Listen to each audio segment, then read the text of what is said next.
Good morning, good afternoon, and good evening, and welcome to Energy Speaks Back, powered by B2B Energy. My name is Paul Webb, and I'm the founder of B2B Energy, and I'm your host. Weekly, I present to you energy experts from around the world.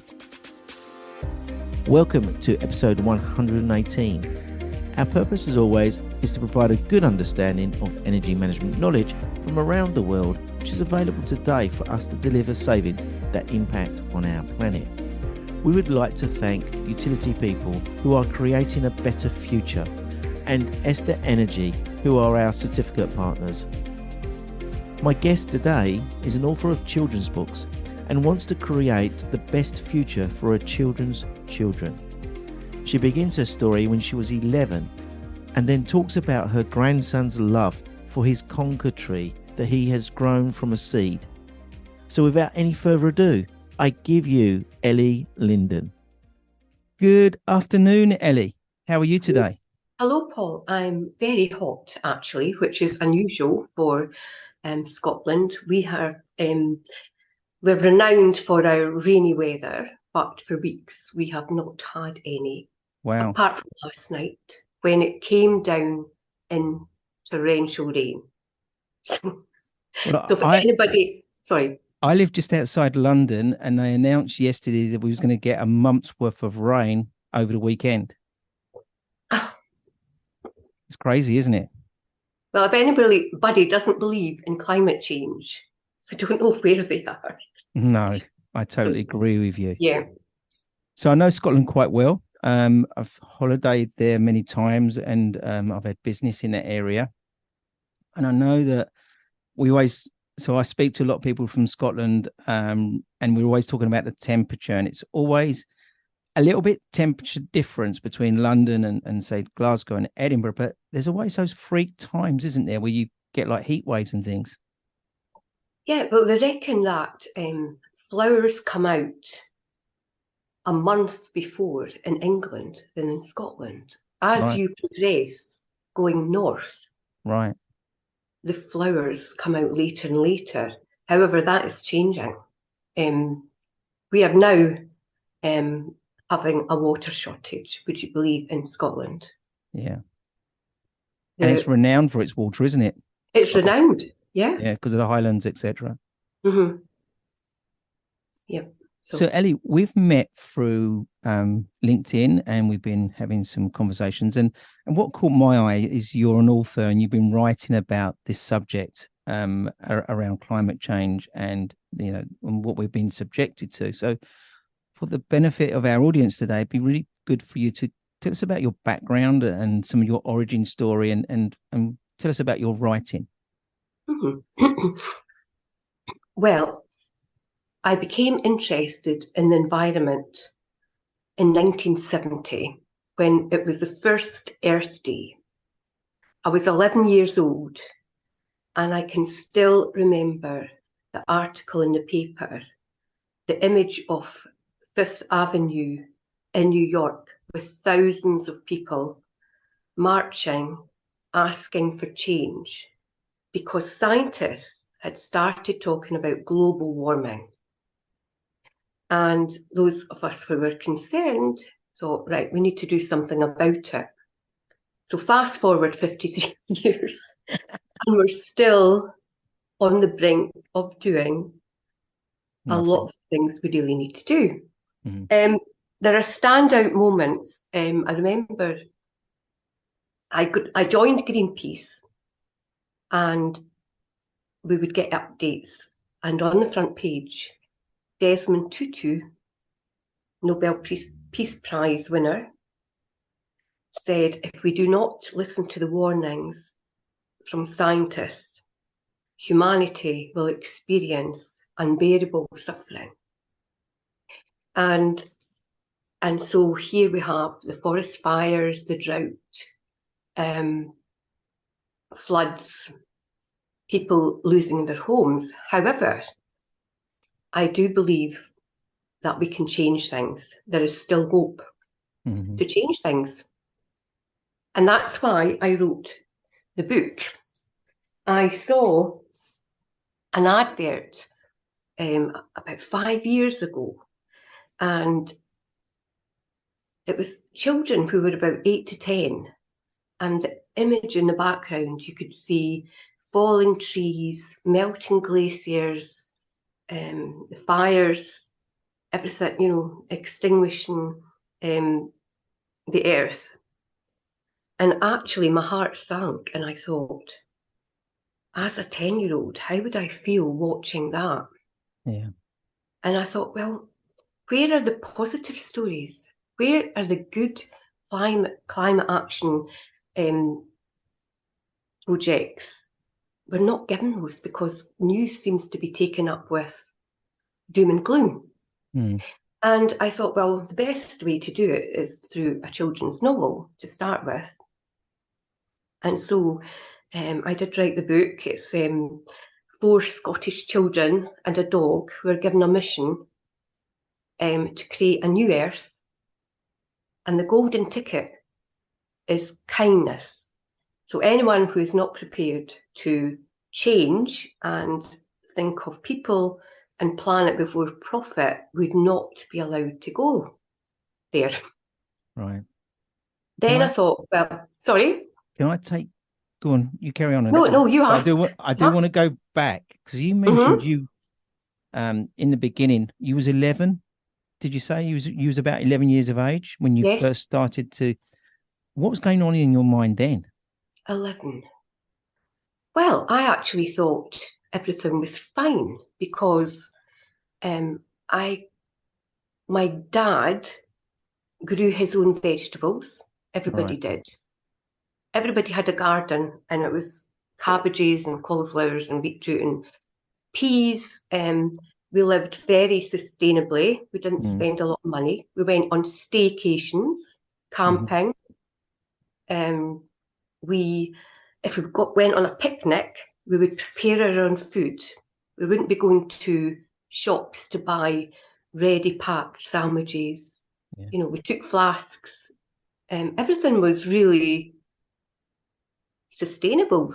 We weren't spending lots of money. We're living a simple life. And so I actually thought everything was going well until I realised that even though we are recycling plastic, only 9% is recycled in the world.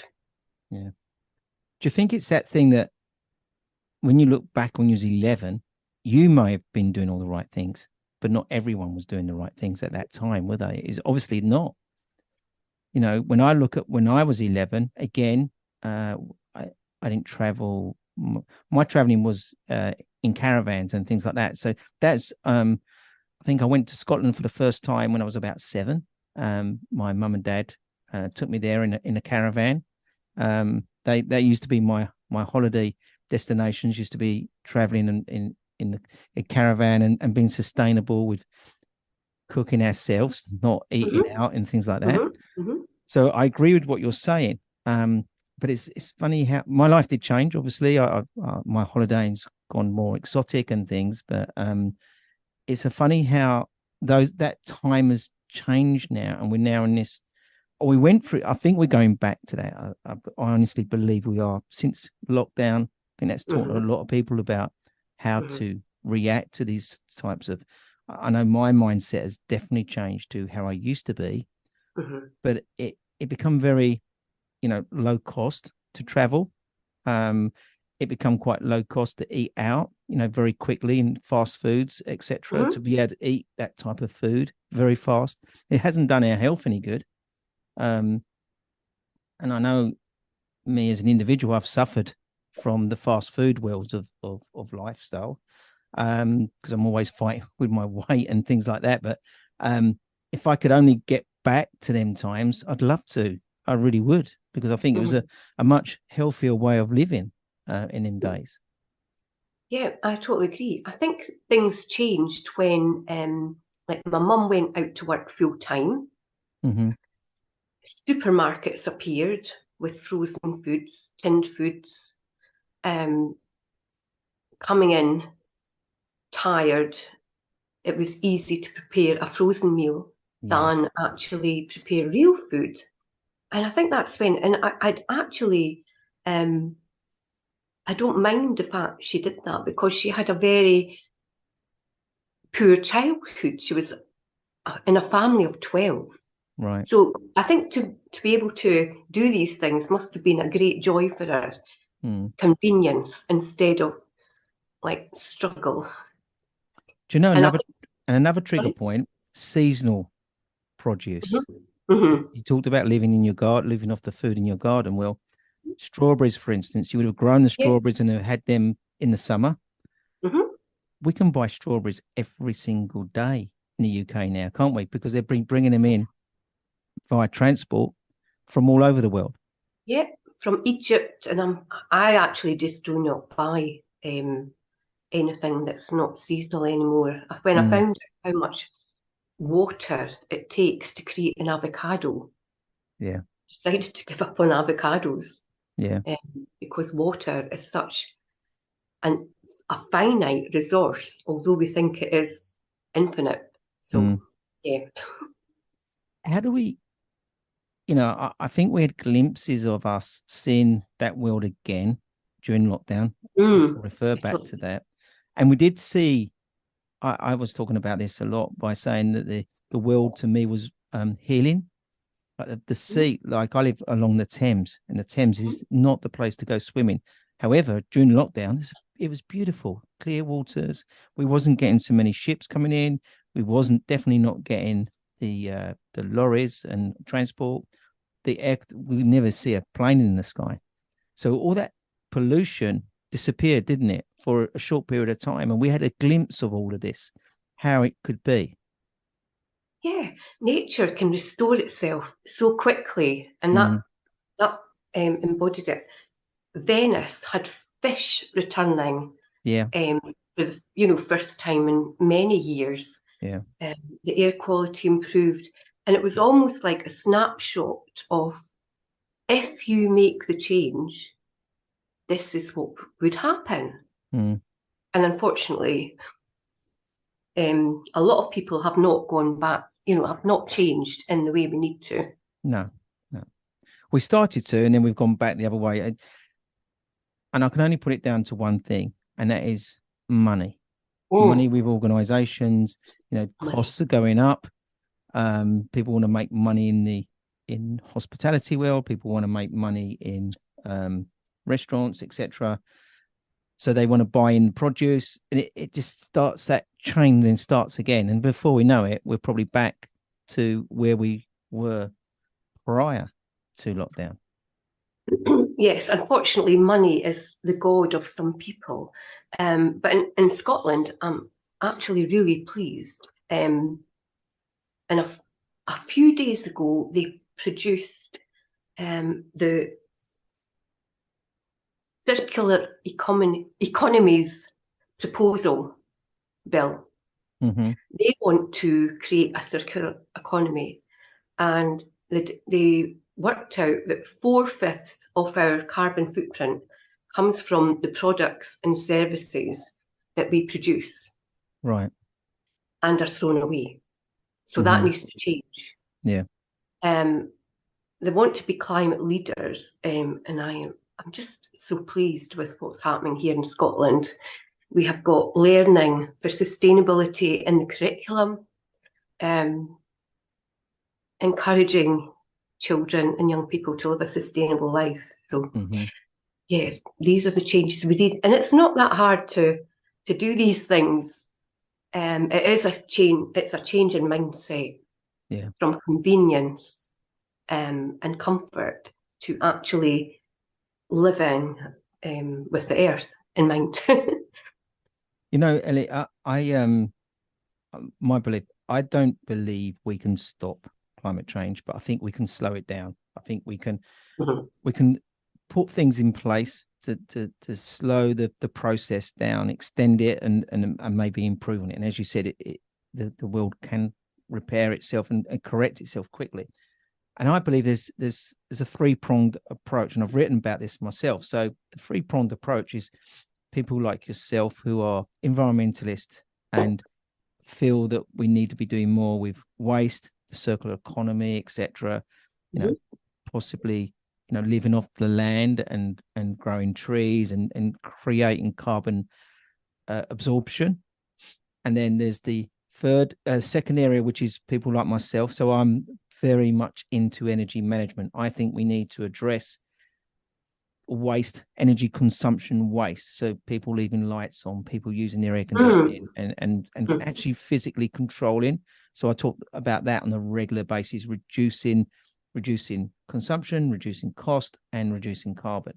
And then the third area is the what I call clean energy revolution, which is the solar, wind, anything that we can use as a renewable source to drive energy, instead of using coal-fired and fossil fuels. If we can revert back to that more. So if we had these three groups of people focused on this, and all at the same time, because we can all collaborate and all work together, I believe that is the approach going forward. I am seeing that. I'm seeing a lot of collaboration. However, there's still that element of greed, waste, getting that produce out to wherever, because there's a demand on it. People aren't thinking, and I think if we was to put the planet first before eating that strawberry, so I don't eat strawberries throughout the year. In fact, so you're going to think I'm a bit of a hypocrite because I live some of my time in the UK and some of my time in Thailand, but at the same time, I'm planting trees. I'm creating an offset. I only eat off the land, so I am doing my bit regarding that, and I reduce significant amounts of energy on a regular basis. So I think we can all do we can all do a lot of things, and I think we can all cohabitate, if that's the right word, to the right things to do, and balance it. It's all about balance, isn't it? I think that's where I'm going from. It is, we can live this life, but balance it in a way that is beneficial for our planet going forward. Yeah, well, I think there are so many opportunities that we have missed. In 1997, Janine Benyus brought out a book called Biomimicry, Innovations by Nature. And what she was saying is we are surrounded by geniuses. Nature has created these living systems in 3.8 billion years. And we can use teachers as mentors, nature as teachers and mentors. And so she has been working with, I didn't know about this until recently, but she's been working with Microsoft, Google, Nike, Colgate, lots of NASA actually, to create environments which work with nature and thrive with nature. And I think we have so many new developments. This should be a policy that we take on, that any built-in environments can have green roofs, carbon capture, a pleasant place for people to work. Yeah. And I think there's so many missed opportunities because it's like, let's stick to the old regime. let's build the houses as we've always built them. Yeah. Let's run our business as we've always run them. Yeah. It's like stuck in the fast lane kind of thing. And frightened to move over to the slow lane, isn't it? Frightened to move over and change. Yeah. But I have to say, in the last year, I have been so encouraged by young people. Yeah, me too. I totally agree with you there. Yeah, and so when I finished the book, I created a website with a blog because I wanted to put out there all the positive climate actions that are going on that we don't hear about. I tell them to my friend, and she'll say, I have no idea that was going on, we've got Kids Against Plastic. Yeah. We've got E.A.R.T.H. I don't know if you've heard of E.A.R.T.H. E.A.R.T.H he was only 6.5 years old, started to produce his own videos. Really?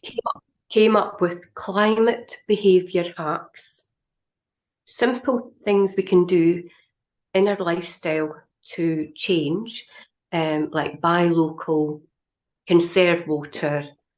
And I met Arfin through his dad on LinkedIn, and we did a video together on festivals, celebrations like Christmas. Wow. I've heard, people say, oh, it's only one day and I want to enjoy it with all the sparkles. Mm. But I think, well, it's only one day for millions of people. And Christmas is only one festival around the world, when we've got Easter, we've got Eid, Ramadan, Diwali, Hanukkah, Halloween. All that creates so much waste for the earth. Yeah. And it's everyone in the world is celebrating it. So that's 7 point something That's right. billion people that And are going where to be is it celebrating going? it. Yeah, Where nowhere. is all that going?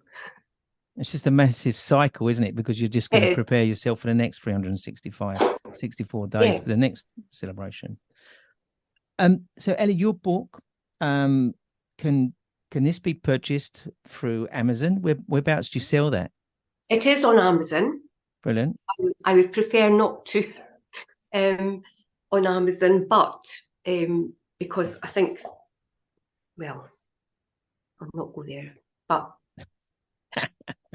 I don't want to I get do political. like, Ellie, I do like your principles.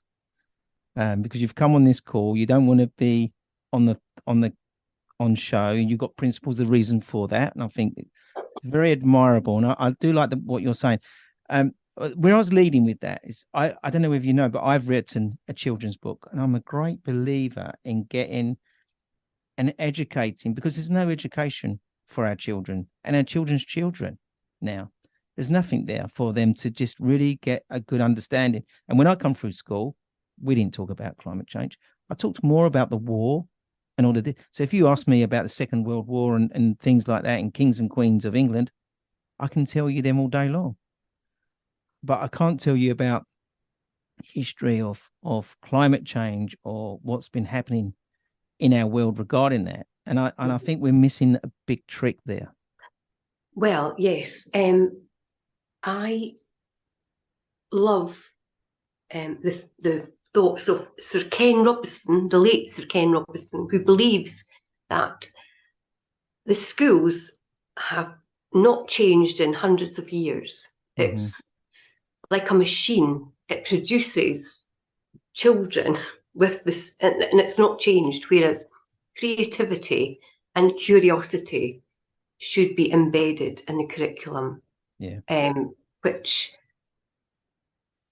creativity is the foundation of everything, and yet it's about sitting, learning dates, or whereas I think children should be given a lot of practical tasks to find out what their passion is, to find out what their gifts are. And embedded in this is literacy, numeracy, which is easy to do. So I would radically change the education system if I could. Yeah. And so the book you've written, is that a starting point? Are you going to write more books? I am on book 2. Brilliant. Same theme? Same characters. All right. There's always the baddies that come back, and the children are going to sort things out again. So yeah, it's in the progress, but I spend quite a time now on LinkedIn putting posts up, or on my website with the blog, and so it's finding the time to actually be retired, but still actually enjoy other things apart from being passionate about the environment. Do you have children, Ellie, yourself? I do. Two older children. They're 36 and 38. Right. And did they have children as well? They do. And my grandson, Parker, he's absolutely inspired by nature, which I'm very glad to Oh, that's see. fantastic. He found a conker, a chestnut that had a root in it. And he came up to me really excited and says, "Okay, I'm going to plant that for you." And I decided to do it because I know they've got busy lives and, it might get neglected and not watered. So I saw him last week and I said, "Guess how many leaves are on your chestnut tree?" And he Yeah. said, 10. And I said, 50. Wow, Yeah, from a tiny little conker, that you that would, is amazing. yeah. So he is so excited about that. And then he found other seeds. And so I've got lots of little trees actually in the waiting to plant. So, I think young children are they've got a different mindset, I think. Yeah. They've got a different mindset. I'm thinking in Scotland because particularly we do have this, as I said, learning for sustainability um, in the curriculum. Can you And imagine one day when you said Parker, was his name Parker? Parker, yeah. Yeah. Can you imagine when he's, say, 15, he could be standing underneath that tree away from the sun rays, and that could be shading him from the rain or whatever. Can you imagine how he would feel knowing that he found this conker and Oh, it was, what an amazing feeling. that is the plan. We're going to plant it when it grows to a height that it can be on its own. Yeah. But I take it every time I go and visit them. I take it to let them see. Wow. It's grown because it's quite amazing, Yeah, really. yeah. I mean, my son laughs at me because a walk takes forever. Not because of my dog, but because I have to go and inspect every little flower because nature is such a creative genius, Mm, and I think that's what's lost yeah. now with um, mobile phones and children looking at tablets. And I have to say, I mean, I watch, there are 6 boys that walk past my house from the primary school near me, um, coming back from school, and every one of them is looking at their phone. Yeah. Looking down. They're not talking to each other. No. They're just looking at their phone as they're going past. And I think, what you are missing, Yeah. what you are missing. I think that's one thing we have got to break. We've got Mm, to break that cycle of, you know, when my sons and I have dinner, I don't always see them. I always say, right, okay. And they laugh at me because I make us put our phones in the middle of the table because mm-hmm, I want to have a conversation. I haven't seen them for a while. I want to sort of learn what they've mm-hmm, been up to and what mm-hmm, their challenge is, what's their, their successes and things, what they're doing. Not to be looking at, because it is addictive. I find myself sometimes looking at my phone when we're doing a lot of social media. We do use social media a lot to mm-hmm.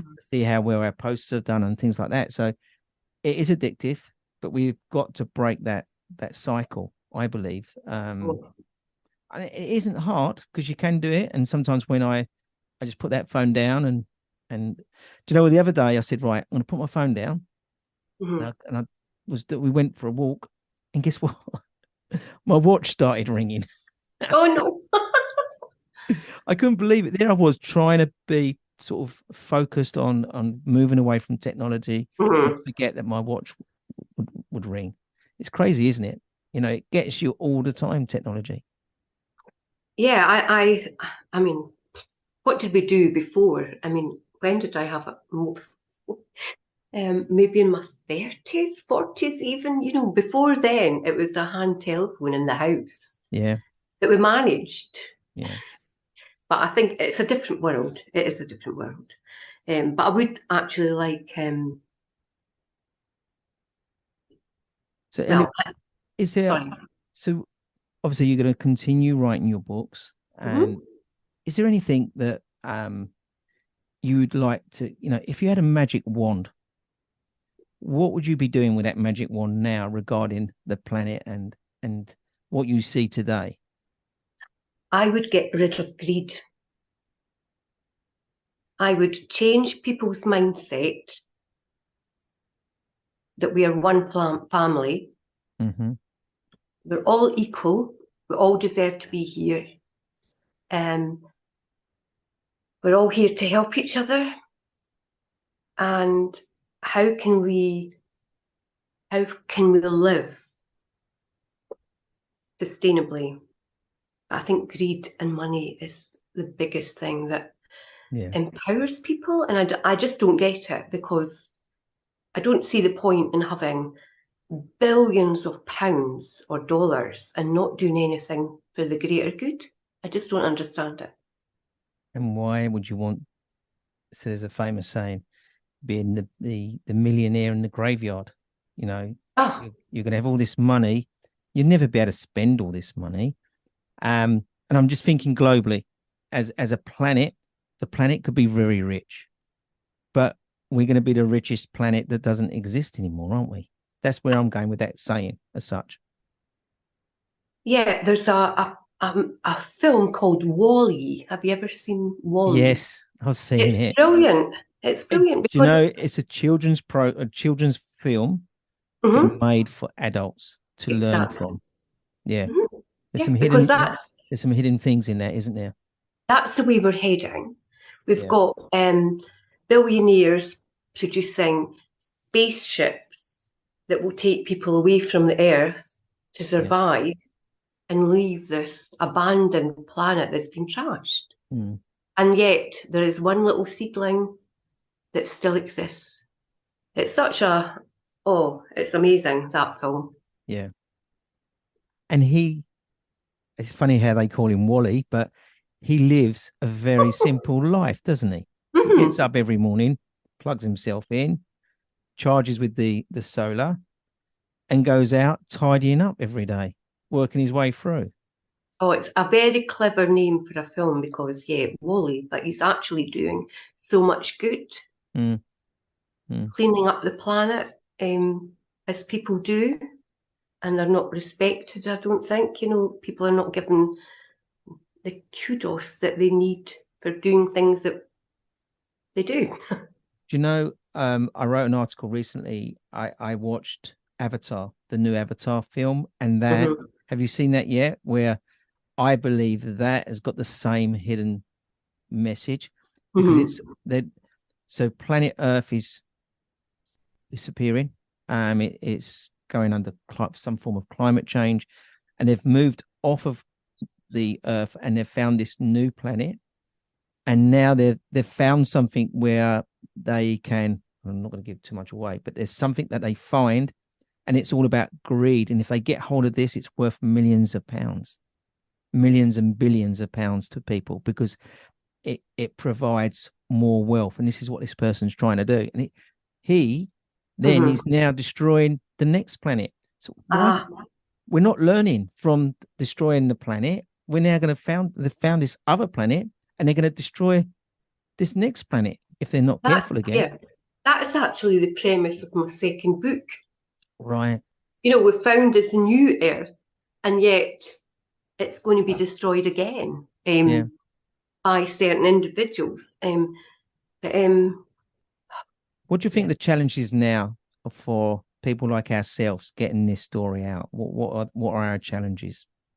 well, Pete Seeger, do you know that he wrote a song about 40 years ago, which sums up.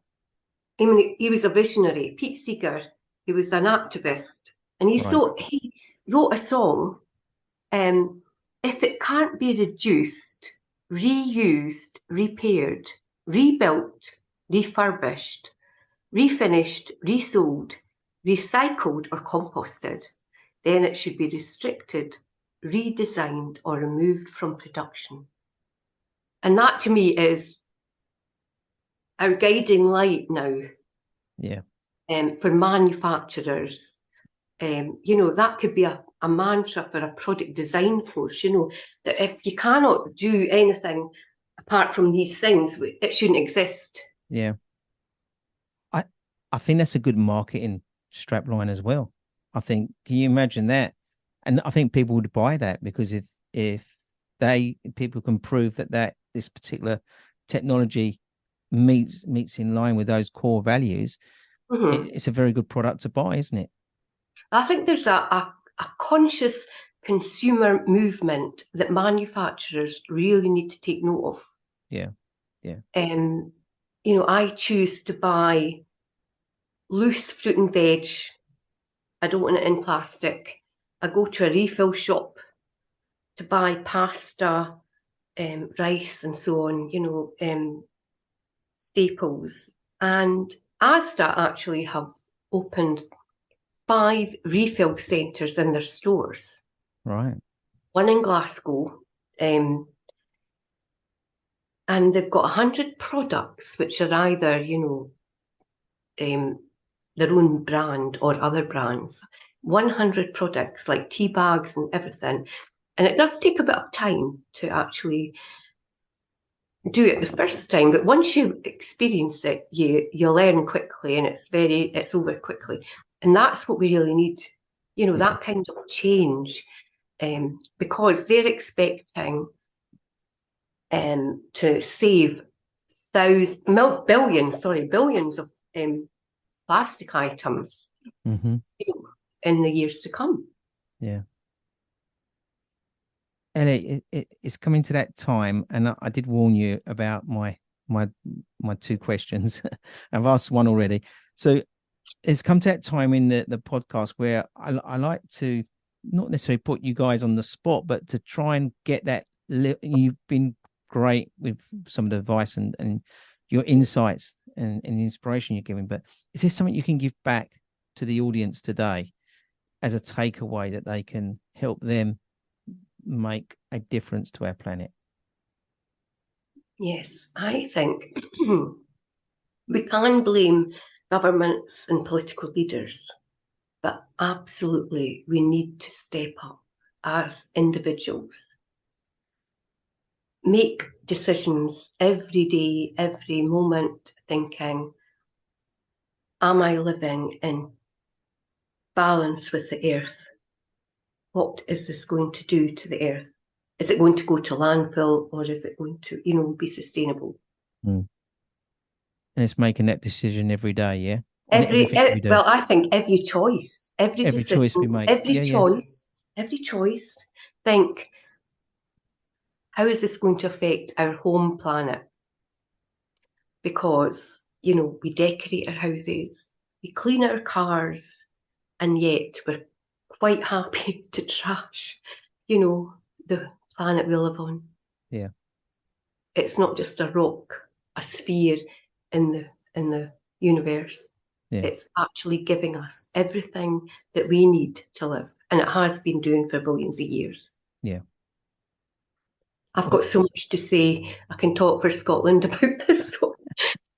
and we're going to invite you back, because I've really enjoyed this conversation, and I think our listeners and people sort of engage on the training we do, they need to listen to people like yourself regarding the inspiration. And there's some really great takeaways that, apart from your last takeaway, there were some additional takeaways that I think people can just click into, and grasp on a regular basis. So Ellie, it's been amazing catching up with you. Um, can you please tell us the title of your book again? Because I want to urge people to go out and buy that book and read it. Okay. It's called the E.A.R.T.H Gang, and it's E.A.R.T.H, which stands for Earth Angels Ready to Help Gang. Right. And it's so So, children who are earth angels that are here to help restore and regenerate our planet. brilliant. And I'm going to go out and get that book myself, because I'm inspired to read that, and I look forward to seeing the next book come out as well. So thank you very much for your contribution to our planet. So thank you, Ellie, and thanks for Oh, coming along. thank you. I've really enjoyed that. Thank you. Brilliant. Oh. And Ellie, lastly, please, you and your family stay safe in these times. Mm-hmm. Yeah, thanks. Thank you. Brilliant. Bye.